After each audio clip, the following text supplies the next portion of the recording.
Battery চালিত যানবাহনের জন্য থ্রি হুইলার ও সমজাতীয় মোটর যানের সুষ্ঠু ব্যবস্থাপনা ও নিয়ন্ত্রণ নীতিমালা 2024 চূড়ান্ত করে দ্রুত গেজেট প্রকাশ করা সহ 8 দফা দাবিতে অবস্থান কর্মসূচি পালন করছে রিকশা, ব্যাটারি রিকশা, ভ্যান ও ইজি বাইক সংগ্রাম পরিষদ।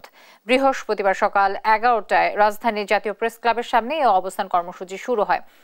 এই সময় সংগ্রাম পরিষদের নেতারা গেজেট প্রকাশ ছাড়াও ইজি বাইক, রিকশা সহ ব্যাটারি চালিত যানবাহনের নিবন্ধন, চালকদের লাইসেন্স, রুট পারমিট, সড়কে শৃঙ্খলা প্রতিষ্ঠায় পৃথক লেন বা সার্ভিস রোড নির্মাণ ও চালকদের প্রশিক্ষণ দেওয়ারও দাবি তোলেন। দাবি মেনে না নিলে ফেব্রুয়ারি মাসের পরিবার সহ অবস্থান কর্মসূচি ঘোষণা দেওয়া হবে বলে হুঁশিয়ারি দেন পরিষদের নেতারা।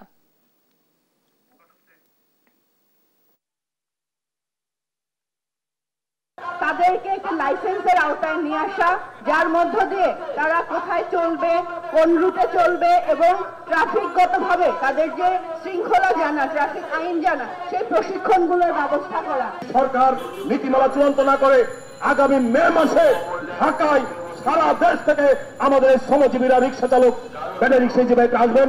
ঢাকায় আমরা মহাসমাবেশ করব।